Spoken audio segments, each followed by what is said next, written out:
teach well and sound doctrine that taught me to.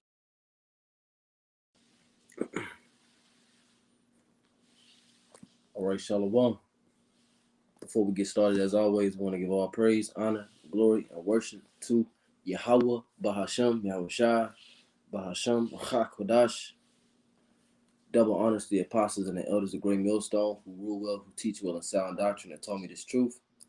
Peace, blessings, and safety to the elect of the nation of Israel, scattered throughout the four corners of the planet Earth, pushing this word in humility and sincerity so that we can go home.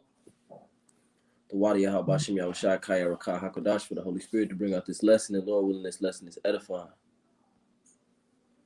As you can see from the title, Apostle Tahar, through the Spirit and power, Yahweh Bashim Yahweh Shai commanded the brotherhood to go back to the basics, and get back to the breakdowns.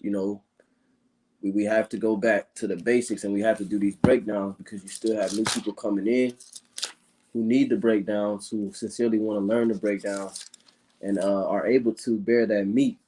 And so we have to put the meat on the table. So I'm going to go through Revelation, the 12th chapter. I'm going to break it down in its totality, Lord willing, through the Spirit and power, Yahweh Shai. And Lord willing, this lesson will be edifying. This is Revelation chapter 12 and verse 1. And there appeared a great wonder in heaven, a woman clothed with the sun and the moon under her feet, and upon her head a crown of 12 stars. So it says, let's read it again. Revelation 12 and 1. And there appeared a great wonder in heaven, a woman clothed with the sun and moon under her feet. That woman represents the nation of Israel. Okay. The Most High said he likened the daughter of Jerusalem into a comely and delicate woman. We'll get that in Jeremiah 6. Because we are married to Yahweh Shemel Shai. Our nation, specifically the men of our nation, is like a woman unto Yahweh Shemel Shai. It says Jeremiah 6 and 1. Let me see. Jeremiah 6 and 2. It says, I have likened the daughter of Zion to a comely and delicate woman. Comely meaning attractive. Okay. It says, I have likened the daughter of Zion to a comely and delicate woman, speaking about the entire nation. Okay. You can get one more in Jeremiah 3 and 14. And, like Apostle Tar said, this chapter is fairly simple as far as breaking it down goes. So I'm just going to breeze through it. I probably won't have to spend a lot of time. I'll get maybe 2, maybe 3 precepts for each verse, Lord willing.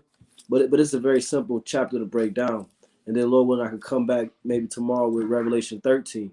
All right. And Lord willing, maybe we can get through the majority of these main prophetic chapters within the scriptures. Now, this is Jeremiah 3 and 14. It says, turn, O backsliding children, saith Yahweh Ba'ashem Yahweh Shai, for I am married unto you. So Israel is married to the Lord. That's why Revelation 12 and 1 says, it says, and there appeared a great wonder in heaven, a woman clothed with the sun and moon under her feet. That woman is the nation of Israel. Okay, because we're married to the Lord. Okay. We follow other gods, which is how we committed spiritual fornication or spiritual adultery, okay, to the Yahweh Shai. Therefore, he gave us a bill of divorce and put us away. That's why we needed Yahweh Shai to come, okay, to give us reconciliation, to put us back on good terms with the Lord, because we went off and we served other gods and we, committed adultery. This is Jeremiah 3 and 14. It says, turn, O backsliding children, saith the Lord, for I am married unto you, and I will take you one of a city and 2 of a family, and I will bring you to Zion. So the Lord is coming back for those few. Okay, so he's going to take us 1 of a city and 2 of a family. Jeremiah 3 and 8. And I saw when all the causes whereby backsliding Israel committed adultery, I had put her away and given her a bill of divorce. Yet her treacherous sister Judah feared not, but went and played the harlot also. So both Israel, which represents the northern kingdom, so-called Hispanics, Native Americans, and Hispanics, Native Americans, Mexicans. Okay, that's the tribe of the tribes of Israel, I should say. Okay, and then the tribes of Judah, Benjamin, and Levi, so-called Negroes, West Indians, and Haitians. Okay, both of them together committed adultery, and the Lord wrote us a bill of divorce. So when you get to Revelation 12:1, it says, and there appeared a great wonder in heaven, a woman clothed with the sun and moon under her feet. The sun and the moon represents the wisdom and the knowledge, okay, that's under the nation of Israel's feet. Okay, the wisdom and knowledge of these scriptures, which was only given to the nation of Israel. Psalms,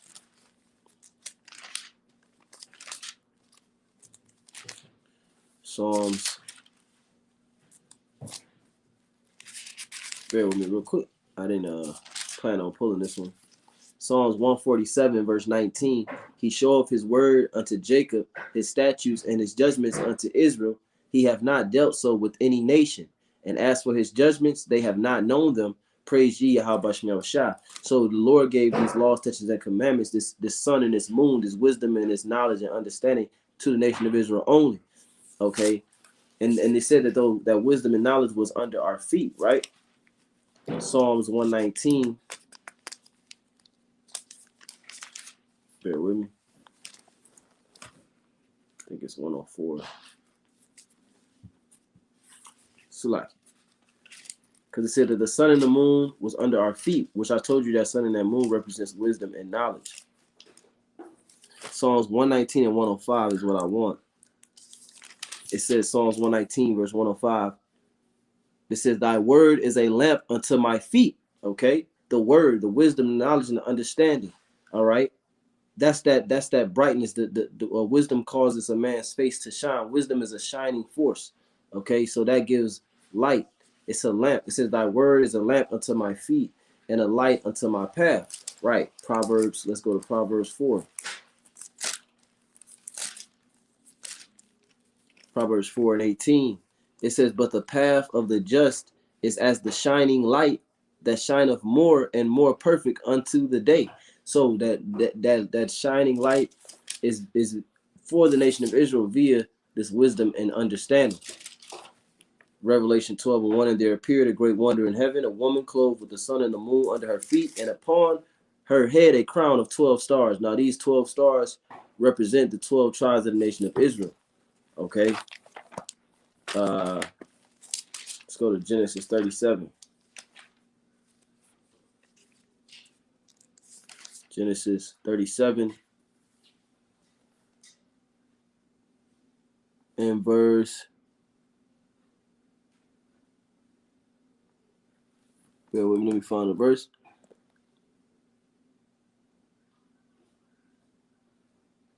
Genesis 37 and 5. So like it says, Genesis 37 verse 5, and Joseph dreamed a dream, and he told it his brethren, and they hated him yet the more. Now Joseph was the son of Jacob, or one of the sons of Jacob, one of the 12 sons of Jacob, and Joseph was given dreams. Okay. Because that's a good scripture, the water. Baruch, brother Chadash SOZ, Baruch 4:1. This is the book of the commandments of Yahweh and the law that endureth forever. All that keep it shall come to life, and such as leave it shall die. Turn thee, O Jacob, and take hold of it. Walk in the presence of the light thereof, that thou mayest be illuminated. Right. So that wisdom and that knowledge is that light from the scriptures, from the word that was only given to the nation of Israel. Thy word is a lamp unto my feet. Okay. And the moon gives its own light. You know, like Elder Pastor Gabar said, man. You know, Esau will tell you that the moon only has a light because it's reflected off of the sun. That's not true. The moon produces its own light. Okay, but it's a lesser light. This is Genesis 37 and 5. And Joseph dreamed a dream, and he told it his brethren, and they hated him yet the more. Now Joseph was one of the 12 sons of Jacob. Or amongst the 12. Jacob had more than 12 sons, but he was amongst the 12. I mean, it's like, yeah, no, Jacob just had 12 sons. I'm thinking of someone else. It says, verse 6, and he said unto them, hear, I pray you, this dream which I have dreamed. For behold, we were binding sheaves in the field, and lo, my sheaf arose and also stood upright. And behold, your sheaves stood round about and made obeisance to my sheaf. Right. So Joseph had a dream that they were binding sheaves in the field. Okay. and all of their, which a sheaf is just a tool, an agricultural tool or a farming tool, and each sheaf, each brother of the 12 had a sheaf, and their chiefs bowed down to Joseph's sheaf. Okay, the word obeisance means to bow down to. So he had a dream that basically, metaphorically, his brothers was bowing down to him. It says, verse 8, and his brethren said to him, shalt thou indeed reign over us? And shalt thou indeed have dominion over us? And they hated him yet the more for his dreams and for his words. So his brothers was jealous, okay? They were jealous of Yahusap, which is Joseph. Verse 9, and he dreamed yet another dream and told it his brethren and said, behold, I have dreamed a dream more. And behold, the sun and the moon and the 11 stars made obeisance to me. You see, the stars represent each of the sons of Jacob, okay? Joseph being the 12th, which Joseph is another name for Ephraim, okay, so-called Puerto Ricans, Aparayim in the Hebrew, which is Joseph. So when you read in Revelation, it says 12,000 from the tribe of Joseph. That's talking about Ephraim.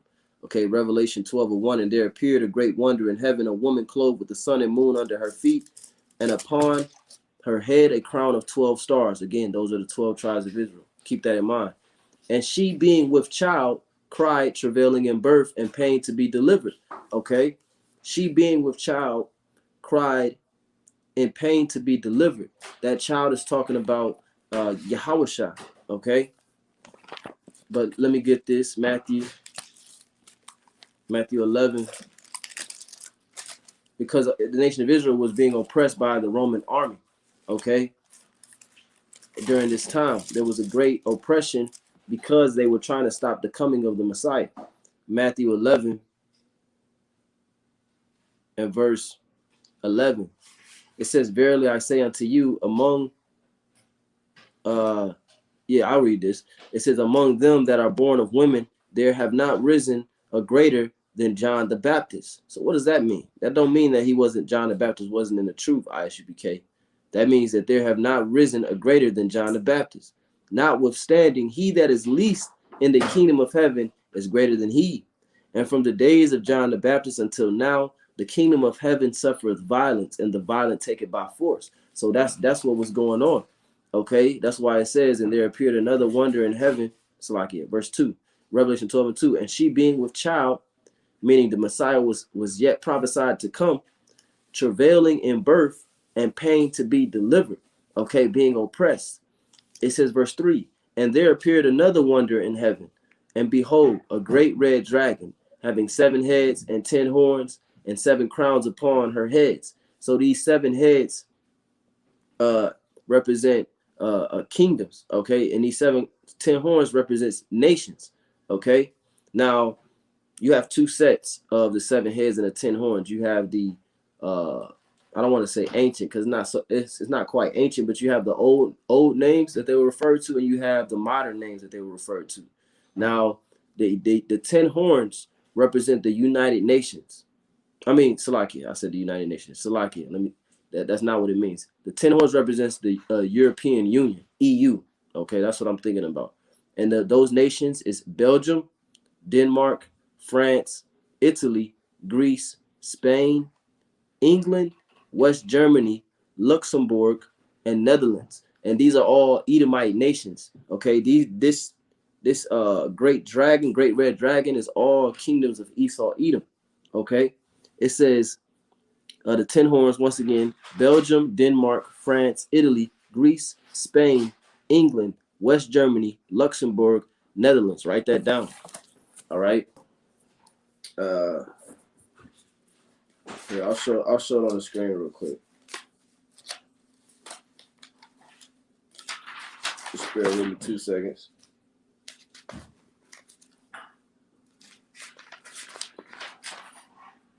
Okay.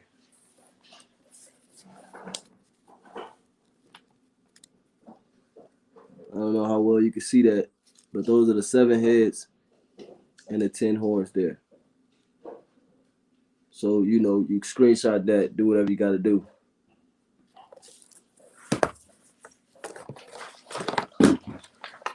And those nations, those 10 horns, the European Union, are a part of the beast.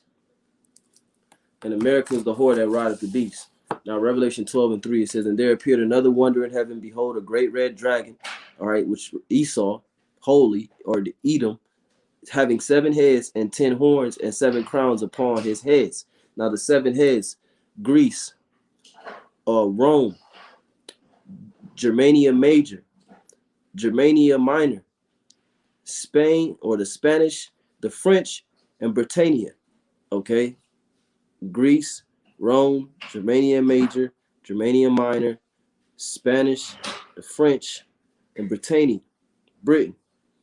It says, and these are the I'm giving you the modern names. Now, if you want the old names, let's see, I can give you the old names.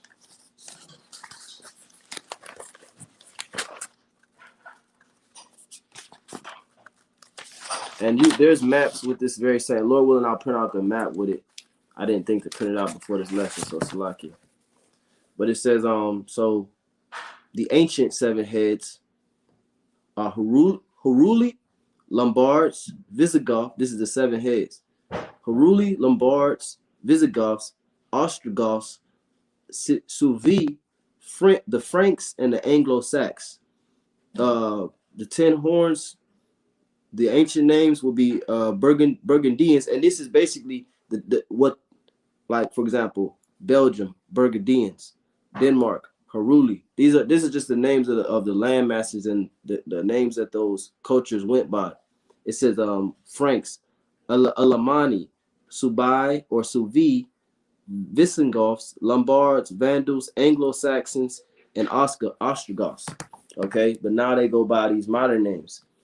And now Esau has divided even more with his nationalism, you know. But anyway, so there's the 7 heads and the 10 horns. Now, verse 4, Revelation 12:4. And his tail drew the 3rd part of the stars of heaven and did cast them to the earth. And the great dragon stood before the woman, which was ready to be delivered, for to devour her child as soon as it was born. So this great dragon again, Esau, Edom, okay? And his tail drew the 3rd part of the stars of heaven, the 3rd part of the stars of heaven being a part of the nation of Israel. But a 3rd of the nation of Israel is talking about Judah, Benjamin, and Levi, which was cast into captivity. Okay? Which was cast into captivity. Now, the book of Revelation jumps around. All right? The Bible is not in chronological order. The prophecies are manifold, and some of them speak on multiple time periods. So you have to be able to extrapolate. It says Revelation 12:4, and his tail drew the 3rd part of the stars of heaven and did cast them to the earth, which means cast them into captivity. Okay? It says, and the dragon stood before the woman, which was ready to be delivered, for to devour her child as soon as it was born. Right? Because what you have to understand is that the nation of Israel, the majority of the 10 tribes were already on the Western Hemisphere. It was just Judah, Benjamin, and Levi that was left in Jerusalem. Okay? And Herod, who was the ruler at that time, Herod was seeking to kill the Messiah, all right, as soon as he was born. That's why it says, and the dragon stood before the woman, trying to interfere, okay, which was ready to be delivered, for to devour her child as soon as it was born. You see? So it was that time for the prophecy to be fulfilled, but they were trying to stop it. They were trying to slay Yahushua. All right, now let's deal with the first half, that it drew the 3rd parts of heaven. I mean, the 12. So let me read it again. And his tail drew the 3rd part of the stars of heaven. We're going to deal with that. We're going to go to Luke 21 and 24. It says, and they shall fall by the edge of the sword, and shall be led away captive into all nations, and Jerusalem shall be trodden down of the Gentiles until the time of the Gentiles be fulfilled. That's what that's talking about. All right, Israel being led away captive into all nations. What else? Yeah, Matthew 2. Matthew 2:11. And when they were come into the house, they saw the young child with Mary his mother, and fell down and worshipped him. And when they had opened their treasures, they presented unto him gifts, gold and frankincense and myrrh. And being warned of Yahweh in a dream that they should not return to Herod, they departed into their own country another way. And when they were departed, behold, the angel of the Lord appeared to Joseph in a dream, saying, notice that Joseph got a dream and Joseph in Genesis got a dream, but hey, it says, and when they were departed, the angel, that's not doctrine, and I'm just making an observation. And when they were departed, behold, the angel of the Lord appeared to Joseph in a dream, saying, arise and take the young child and his mother and flee into Egypt, and be thou there until I bring thee word. For Herod will seek the young child to destroy him. And when he arose, he took the young child and his mother by night and departed into Egypt, and was there until the death of Herod, that it might be fulfilled, which was spoken by the prophet, saying, out of Egypt I have called my son. So no, the Lord was not an Egyptian. The Lord's people was not Egypt. All right, that prophecy was fulfilled here via Joseph fleeing into Egypt and then returning from Egypt after Herod was dead. Verse 16, then Herod, when he saw that he was mocked of the wise men, was exceeding wroth, and sent forth and slew all the children that were in Bethlehem and in all the coast thereof, from 2 years old under, which he slew all the male children. He didn't go around killing all of them. He went around killing the male specifically because they were expecting the Messiah. He knew that the Messiah was on the scene. It says, St. Matthew 2:16. Then Herod, when he saw that he was mocked of the wise men, was exceeding wroth, pissed off, and sent forth and slew all the children that were in Bethlehem and in all the coast thereof, from 2 years old and under, according to the time which he had diligently inquired of the wise men. So that's what it means when it says that, and the dragon stood before the woman, which was ready to be delivered, for to devour her child as soon as it was born. Speaking about Herod. Verse 5, and she brought forth a man child, who was to rule all nations with a rod of iron. And her child was cast up, and her child was caught up unto the Most High and to his throne. Now that's talking about Yahushua being back up, translated into the chariot. I'm not going to go to that. That's simple. You can go to Acts, the 1st chapter, the 8th verse, and read about the Lord. Also, you can go to Colossians. Well, I'll get one. Because like I said, this is a very simple breakdown, you know.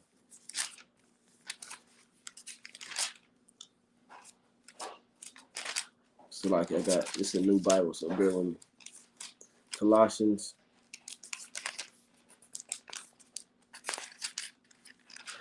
Colossians 3:1. If ye then be risen with Hamashiach, seek those things which are above, where Hamashiach sitteth on the right hand of Yahweh. Right. So he was caught up, all right, via that chariot, that cloud in Acts, the 1st chapter. And she brought forth a man child, meaning the Messiah came, who was to rule all nations with a rod of iron, and her child was caught up unto the Most High and to his throne. Right. Yahweh Shai is going to rule the nations with a rod of iron. That's pursuant to Psalms 2nd chapter.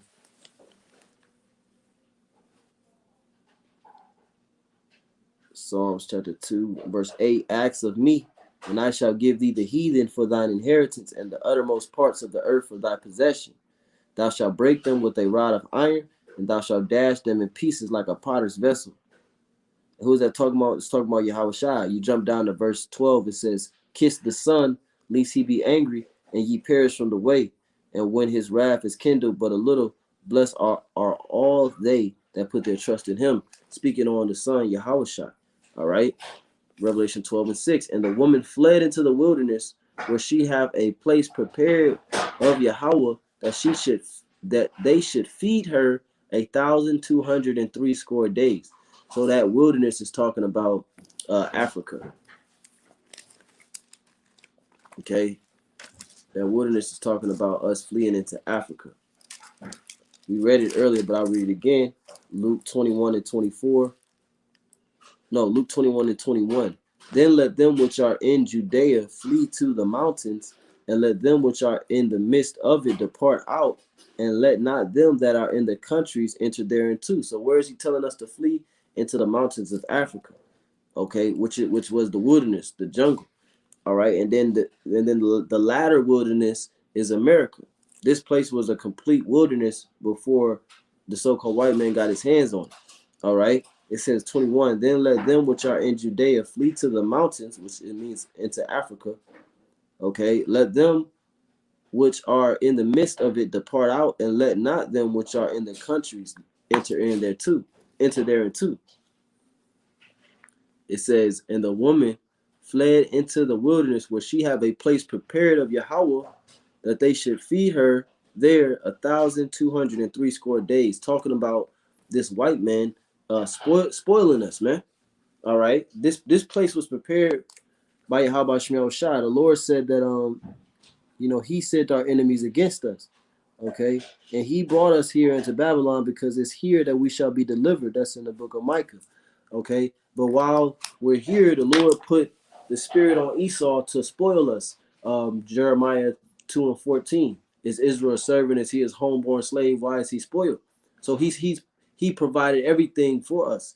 All right. From the time that we got off the boats, Esau Edom has nourished us, as it's gonna say. I believe that's in this chapter. But anyway, let's continue to read. It says, Revelation 12:7. And there was war in heaven. Michael and his angels fought against the dragon, and the dragon fought and his angels. So now you have a war going on in heaven. Is this talking about Satan fighting against the angels, Satan's angels fighting against the angels of the Lord up in heaven? That's not what this is saying. This is a representation of what goes on the planet Earth and what is going to happen on the planet Earth. It says, and there was a war in heaven. Michael and his angels fought against the dragon, and the dragon fought and his angels. So this is just fast forwarding now all the way into a time that has yet to happen. That's going to happen soon come. Okay, so that's how the Lord's time is not like our time. So the Lord can speak on a situation that was thousands of years ago, and in the next verse speak on a situation that is yet to come to pass, because to the Lord it's all in close proximity anyway. It says Revelation 12:7, and there was war in heaven. Michael and his angels fought against the dragon, and the dragon fought and his angels. So that war in heaven is speaking about Esau, America, and their space force. Okay, fighting against the chariots of the Lord, the angels of the Lord. All right, because this devil is psychotic. It says, and there was war in heaven. Right. Let's go to Isaiah 34. Flip right to it. That's spirit. Isaiah 34:5. It says, for my sword shall be bathed in heaven. Behold, it shall come down upon Idumea and upon the people of my curse to judgment. Right. Why is this sword going to be bathed in heaven? Because there's going to be a war in heaven. All right, via the aircrafts of Esau and Moab, all these various nations and their militaries against the angels and the chariots of the Lord. Let's go to Isaiah. Gotta find this.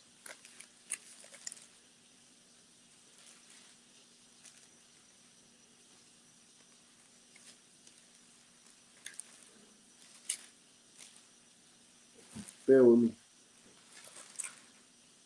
What is that? What is that, Lord?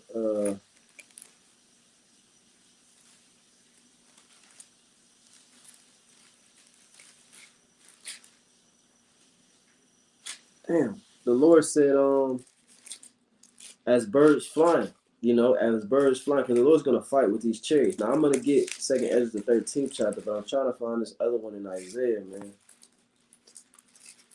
What is that?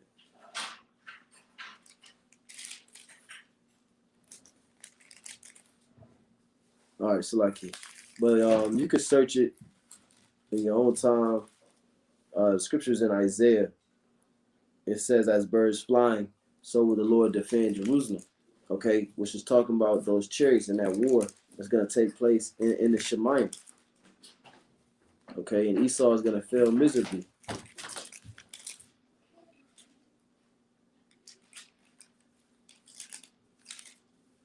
All right, I can't find it. Let's go to 2 Ezra 13. And this is dealing with when Yahushua returns in the middle of World War III. Yahushua is going to return. And you're going to have these various nations fighting against each other in World War III. But when they see the angels, the so-called aliens, when they see the UFO invasion, they're going to stop battling each other and they're going to start fighting Yahushua. Okay, and that's gonna be that war in heaven where Michael is gonna stand up, okay, and defend Jerusalem. And how they're gonna do it? They're gonna do it as birds flying, as I said before. It's lucky because I didn't even think about that verse until I got to doing this lesson. So it's lucky. But you know, if somebody want to post on the comment board, call like Isaiah. Yeah, I ain't gonna be able to find it. It might not even be in Isaiah, but I'm almost 100% sure it is. Now this is 2nd Ezra 13. 2nd Ezra 13, and damn, I'm gonna just read through it real quick. And it came to pass after 7 days, I dreamed a dream by night, and lo, there arose a wind from the sea, that it moved all the ways thereof, a destruction from the sea. The sea is talking about the outer space. It says, and I beheld, and lo, that man waxed strong with the thousands of heaven. That's those chariots. All right, it's going to be thousands of them. It says, and that man waxed strong, which is Yahushua, with the thousands of heaven. And when I turned his countenance, and when he turned his countenance to look, all things trembled that were seen under him. And whensoever the voice went out of his mouth, they all burnt that heard his voice, like as the earth faileth when it feeleth the fire. After this I beheld, and lo, there was gathered together a multitude of men out of number from the four winds of heaven to subdue the man that came out of the sea. That's talking about the other nations. All right. They're going to try to subdue Yahushua. They're going to try to defeat the chariots. Okay. To eliminate the enemy. That's what they're going to try to do. But they're going to lose. It says that's that war in heaven in Revelation 12:7. And after this I beheld, and lo, there was gathered together a multitude of men out of number from the four winds of heaven to subdue the man that came out of the sea, because this is going to be a war of humanity. He shows you that in his movies all the time. I don't have to mention them. It says to subdue the man that came out of the sea, meaning out of outer space, because the sea, you have the waters above and the waters below. The sea is the waters above.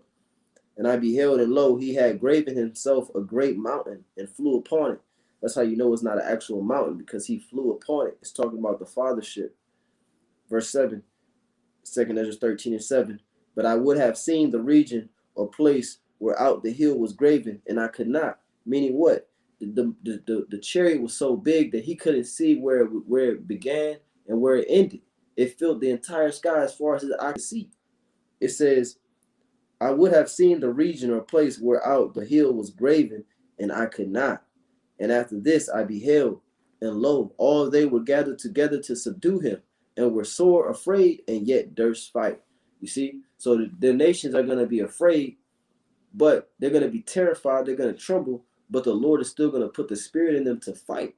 Why the Lord put the spirit in them to fight a battle that they would never win in 1,000 million trillion years? Because it's prophecy. It's a part of his word. Okay, Revelation 12:7, and there was war in heaven. So just to recap, the red dragon is not Satan underground with a pitchfork. It's not Satan in the spirit realm.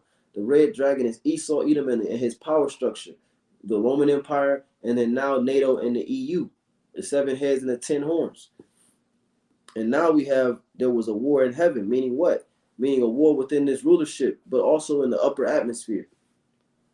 Michael and his angels fought against the dragon, and the dragon fought and his angels. Esau fought back and prevailed not, neither was their place found any more in heaven. So he's not going to win. Verse 9, and the great dragon was cast out, that old serpent called the devil and Satan, which deceiveth the whole world. He was cast out into the earth, and his angels were cast out with him. I mean, what? He's going to be taken into captivity. He's going to be cast out of the earth. Okay? He's going to be brought down to hell. Isaiah 14:9. Hell from beneath is moved for thee to meet thee at thy coming. It stir up for the dead. It's like it stir up the dead for thee. Even all the chief ones of the earth, they have raised up from their thrones all the kings of the nation. All they that speak, so like it, all they shall speak and say unto thee, art thou also become as weak as we? Art thou become like unto us? This is what the nations are going to say when Esau is cast into the earth. Okay, which also represents him being exposed. But mainly it's talking about him going into captivity. All they shall speak and say unto thee, art thou also become as weak as we? Art thou become like unto us? Thy pomp is brought down to the grave, and thy noise of thy vows. The worm is spread under thee, and the worms cover thee. How art thou fallen from heaven, O Lucifer, son of the morning? How art thou cut down to the ground, which didst weaken the nations? The word Lucifer means light bearer or illuminated ones. The light bearer right now is Esau Edom. He holds the light of this world because this world was given into his hand, into his power. So it says, how art thou fallen from heaven, O Lucifer, son of the morning? How art thou cut down to the ground, which did weaken the nations? How are you cast unto the earth? How are you become as weak as the other nations? Because you're all going to be servants and handmaids, but you're going to be the lowest of servants in the kingdom. And the great dragon was cast out, that old serpent, because this dragon, Esau Edom, his spirit goes back to the spirit of the serpent, all the way back in Genesis. Okay, which, like I be saying, back then Esau, when Esau's spirit was dwelling in the serpent, he was just a man with an opinion. Now he's this great dragon that has a whole entire system that rules the planet Earth with that false vain opinion. Okay, so now he's turned into a fire-breathing dragon. He's also referred to as Leviathan, which is an actual fire-breathing dragon that the Lord created. Revelation 12:9, and the great dragon was cast out, that old serpent called the devil and Satan. The word devil means deceiver. The word Satan means adversary, which deceiveth the whole world. Why? Because he's the devil. He was cast into the earth, right? And his angels were cast out with him, meaning his rulership is going to be taken out. He's not going to have a place in heaven, because it's going to become the heaven of the Israelites. See, this is our hell and this is his heaven. But soon come, we're going to be in heaven and he's going to be in hell. 2 Peter 3. 2 Peter 3 and 13. Nevertheless, we, according to his promise, look for new heavens and a new earth wherein dwelleth righteousness. So the Lord is not going to do away with the whole entire planet. He's going to do away with the management that runs the planet, which is Esau Edom currently, the devil and Satan, which deceiveth the whole world via his false doctrines, his false religions. Okay, his image of the beast, or his democracy, his religion, his idolatry, his homosexuality, his lies, his adultery, his covetousness, his financial systems, his fiat currency, his so-called patriotism, his nationalism, all right, his want and covetousness for natural resources, all right, his Hollywood, his entertainment, his media, his music, his political system, so-called democracy, okay, the division, and his military, all right, and the murder, the rape, rob, and murder. All right, all these things he used to deceive the world.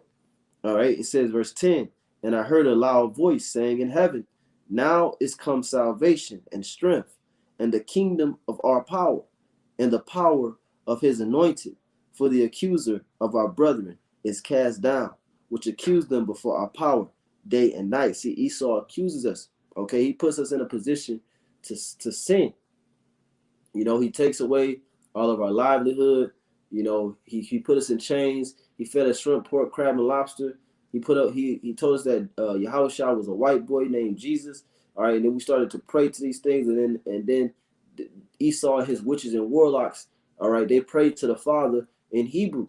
You know, they put curses on the Israelites in Hebrew, praying that the Lord would not remember his promise. Okay, it says, now is come salvation and strength, verse 10, and the kingdom of our power and the power of his anointed. For the accuser of our brethren is cast down, which accuse him of our power day and night, because the kingdom of heaven can't be established until this man is cast down. That's the only way. Real quick, I'll get 3. Isaiah 14, 2 Ezra 4, and Psalms 91.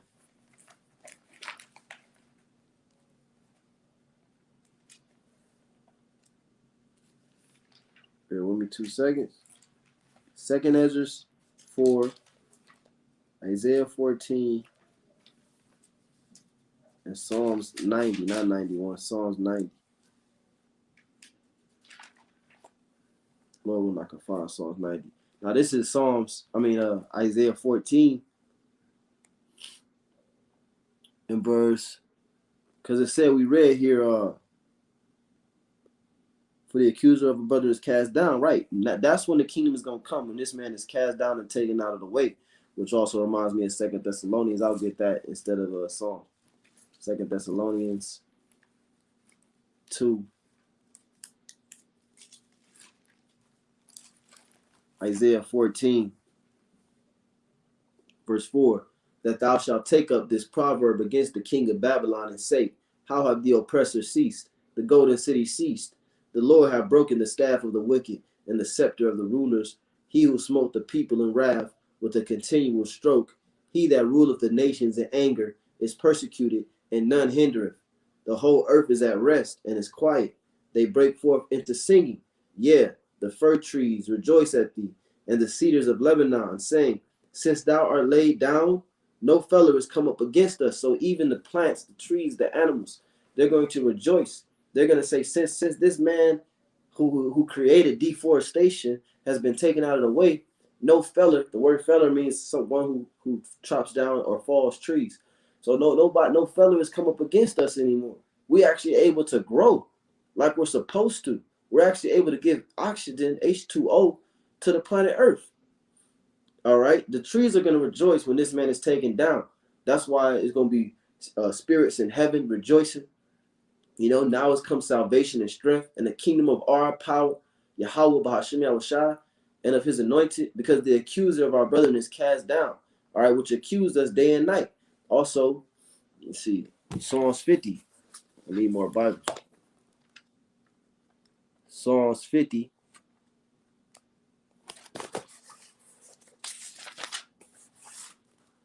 And verse 19, it says, thou givest thy mouth to evil, speaking about the wicked Esau Edom. Thou givest thy mouth to evil, and thy tongue frameth deceit. Thou sittest and speakest against thy brother.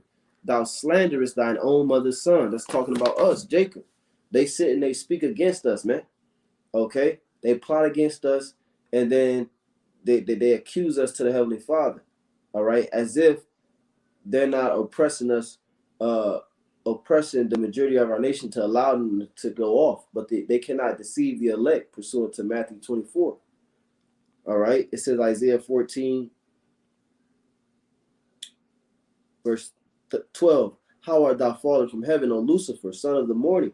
How art thou cut down to the ground, which didst weaken the nations? How hast thou, Salakia, 13. For thou hast said in thine heart, I will ascend into heaven. I will exalt my throne above the stars of Yahweh. Who are the stars of Yahweh? The 12 stars are the nation of Israel. They've exalted themselves over the Israelites. They've oppressed us, okay? So they have to be taken down, because if they wasn't, they would oppress us in the kingdom of heaven. Or they would think to oppress us in the kingdom of heaven. I will exalt my throne above the stars of Yahweh. I will sit also upon the mount of the congregation in the sides of the north. I will ascend above the heights of the clouds. I will be like the Most High. Because they want to be like Yahweh. It says, yet thou shalt be brought down to hell, to the sides of the pit. They that see thee shall narrowly look upon thee and consider thee, saying, is this the man that made the whole earth to tremble, that did shake kingdoms? Yeah, man, you're going to be the joke that you are. People are going to be astonished that they actually allowed you to walk the planet Earth and do what the hell you was doing, terrorizing and bombing, constantly bombing the Middle East. People are going to be confounded at themselves about how you were able to do that. But they're going to realize that the way that you were able to do that is through the spirit and power of Yahweh Shah raising you up, the same way that he raised Pharaoh up. And Pharaoh got proud and thought that he was the only one doing it. But you're not, you know.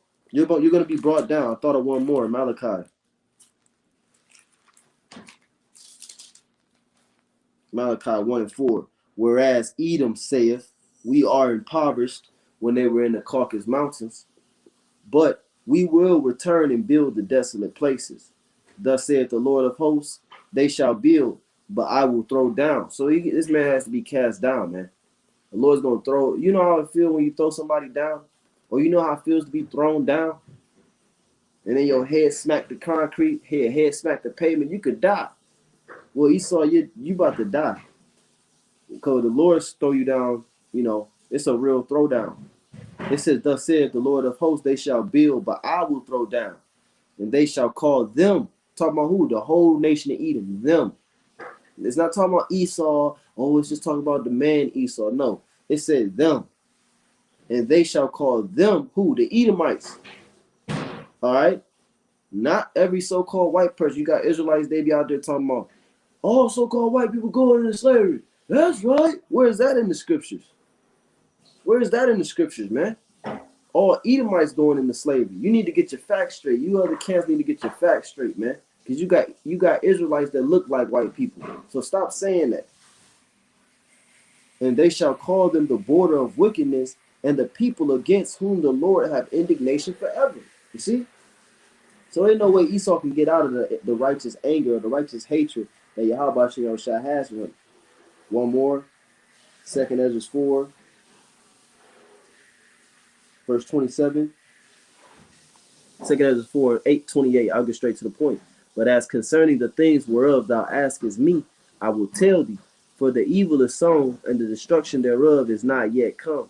If therefore that which is sown be not turned upside down, and if the place where the evil is sown pass not away, all right, if this man be not cast down, then cannot it come that is sown with good. Then the kingdom of heaven can't come.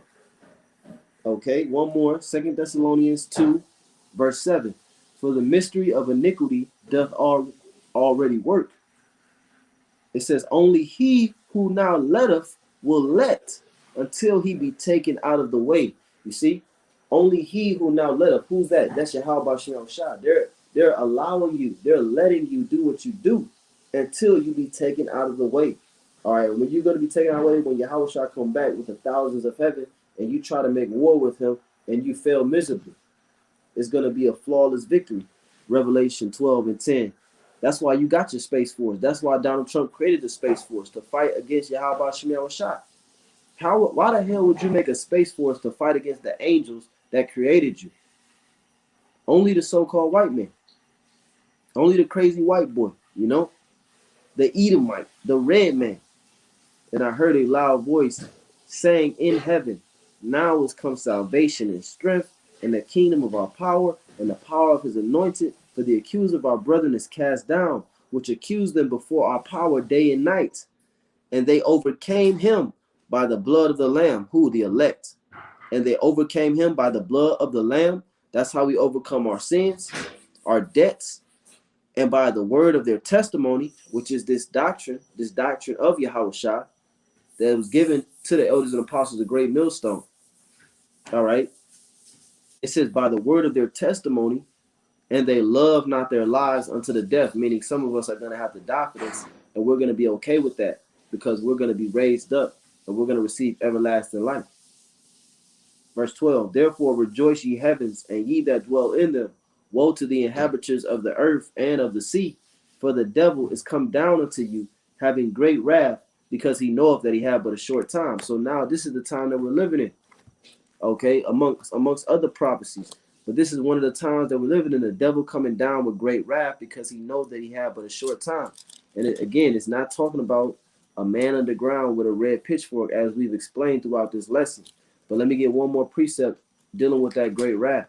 Revelation 2 and 10. Fear none of those things which thou shalt suffer. Behold, the devil shall cast some of you into prison, that ye may be tried, and ye shall have tribulation 10 days. Be thou faithful unto death, right? And they love not their lives unto the death. Be thou faithful unto death, and I will give thee a crown of life. So this devil is going to cast majority of us into prison. Okay, he's going to come down hard on the nation of Israel. He's going to come in with that flood. Isaiah 59. Isaiah 59 and 19. So shall they fear the name of the Lord from the west, and his glory from the rising of the sun. When the enemy shall come in like a flood, the spirit of Yahweh Shem Shah shall lift up a standard against him. All right, because this devil is about to break in with these martial law troops, all right, with these FEMA troops. with these mandatory everything. All right, he's about to make life very hard for anyone trying to serve the Lord. All right, and that's a part of that flood. Okay, his system, this beast system that he's setting up, that is completely antichrist system, that is completely contrary to the ways of Yahweh Shem Shai. So in order to survive in this system, you're going to have to trust the Lord, because if you participate, it's going to come a point in time where if you participate any longer in the system, you would have forsaken the Lord in order to do it. It says Revelation, which that's when we're going to get into the 13th chapter, Lord willing, tomorrow. And that's when it's going to speak about how this system is evolving into something that is going to make you choose between Yahweh Shem Shai and worshiping the system, being a servant of the system. Revelation 12:12, therefore rejoice, ye heavens, and ye that dwell in them. Woe to the inhabitants of the earth and of the sea, which the heavens is talking about the nation of Israel, for the kingdom of heaven dwelleth in you. That's what the Lord told his disciples. It says, and of the sea. The sea represents all the other nations, kindreds, and tongues. That's pursuant to Revelation 17 and 15. All right. The sea is the waters were nations, people, kindreds, and tongues. Revelation 17 and 15. It says, for the devil is come down unto you, having great wrath, because he knoweth that he had but a short time. Jacob's trouble, which we're in the middle of Jacob's trouble right now. But Jacob's trouble is going to consume the entire United States. You got Texas feeling Jacob's trouble, Venezuela, Chile, all these various South American countries are already in the midst of Jacob's trouble. Now Texas, they saying next is going to be California that's getting hit with these blackouts. And, we don't know who could be next. We don't know what this devil's going to do next, but we know it's going to be require, or I should say it's going to be with great wrath, whatever he does. Verse 13, Revelation 12 and 13, and when the dragon saw that he was cast up unto the earth, he persecuted the woman which brought forth the man child, that great wrath. Okay, he's going to persecute the woman which brings forth the man child, which is speaking about the nation of Israel. All right, which brought forth the man child. 14, and to the woman were given 2 wings of a great eagle, that she might flee into the wilderness. Now again, now we're going to rewind a thousand years back to when Israel was given 2 wings like an eagle and would flee into the wilderness. This wilderness is talking about America. It says, and the women were given 2 wings of a great eagle. They were carried into America by Esau Edom, who represent himself with the eagle. And to the woman were given 2 wings of a great eagle, that she might fly into the wilderness, flee into the wilderness, into her place, where she is nourished for a time and times and half a time from the face of the serpent. Yeah, we're nourished here. We're spoiled here. That's my second time mentioning that, so let me get it. We're spoiled here in America. We were given we didn't. They gave us clothes. They fed us. They worked us. They ain't pay us no money, but they did nourish us. So that's what it says when it says that that she might flee into the wilderness, which is talking about, this wilderness is talking about America, into her place where she is nourished for a time and times and half a times from the face of the serpent. Meaning what? Meaning we were nourished by the serpent from the face of this devil. Jeremiah 2:14, is Israel a servant? Is he a homeborn slave? Why is he spoiled? So Israel is spoiled. Israel has been nourished here. Section 8 food stamps with I don't know, whatever government programs that they have. They put our nation in poverty just so that they can nourish them, so that they can be dependent on them, so that when they pull away that aid, that nourishment, Israel not going to know what to do, and that time is coming. It says, where she is nourished for a time and times and half a times from the face of the serpent. Can you imagine if they just cut, all government assistance right now, child support, food stamps, all that? Can you imagine the uproar and the amount of poverty that will multiply and increase? Because ultimately, because our nation does not, they haven't been designed, because a nigga was created. They were created on a plantation, so they haven't been designed to work together, to survive together as a nation, to come together.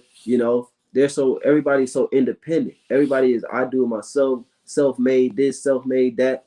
I don't need a man. Fuck these bitches. Whatever the mindset is, it's not equipped so that when this government assistance stops, for everything to just go on and self-sustain the way that it once was. So verse 15, and the serpent cast out of his mouth water as a flood, after the woman, that he might cause her to be carried away of the flood, which the flood mainly represents Esau and his military, his martial law, his army. Okay, the enemy coming in like a flood, but it could also represent his deceit. All right, his deceit that he has ruled the earth with to conquer the nation. That Israel was carried away by those floods. Okay, let me read again. And the serpent was cast out of his mouth water as a flood, which that can also deal with his lies. Like I said, that he might cause her to be carried away of the flood. So Israel was carried away of the flood, okay, led astray. But chiefly it's talking about the enemy coming in like a flood, the martial law. It says 16, and the earth helped the woman, and the earth opened her mouth and swallowed up the flood which the dragon cast out of his mouth. Right. So you have various dealing with the first half of the breakdown. Salakia. I can't hold it. I'll be right back. I got this tissue.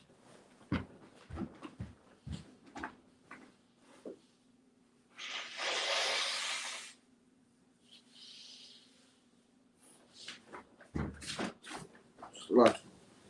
So dealing with the first half, it says in the earth help the woman, right? Because you have times now this technology has been increased. Esau he searches out and he digs up everything. So you have various archaeological proof. You have stones of jakes with waves in their hair and woolly hair imagery. That's the earth helping the woman. That's the earth overcoming those lies. Okay, it says, and the earth opened her mouth and swallowed up the flood which the dragon cast out of his mouth. And the earth is also going to help because Yahweh Shemel Shah is going to come back and set up that standard against the flood, the enemy coming in like a flood. Revelation 12 and 17, and the dragon was wroth with the woman and went to make war with the remnant of her seed, okay, which are the elect. They're making war. All of this is about the elect, trying to defile the elect so that the elect will not be sealed. So Yahweh Shah will pass over the planet Earth with his chariots and not deliver the elect. If they can put a chip in the elect and defile all of the elect, then they could indeed recover the birthright. The only problem is that's not written. It's not written for you to put a chip in the elect and defile every member of the elect so that the birthright could be passed back to Esau. That's not written. Therefore, it's not going to happen. And the dragon was wroth with the woman and went to make war with the remnant of her seed, the elect, because only the elect is going to be saved. Only the elect is going to return to Yahweh Shemel Shah. That's what we're out here for, the remnant. We're out here for the 1, the 2, 3 people that watch the live stream. We're not out here for 18 people, to be at the camp standing out 18. You got 18, 20 people standing in front of the camp listening. That's never gonna happen because this is only for a very small remnant. Isaiah 11, Isaiah 10, Isaiah 10 and 21. It says, the remnant shall return, even the remnant of Jacob, unto the mighty power. For though thy people Israel be as the sand of the sea, yet a remnant of them shall return. So it's only going to be a small number that actually returns. That's the elect. The consumption decreed shall overflow with righteousness. So only a remnant is going to return out of this sand of the sea. Just a small remnant of it is going to return. And the dragon was wroth with the woman and went to make war with the remnant of her seed. Ultimately, the dragon is wroth right now because we're exposing him. His lies are being cast out. Okay?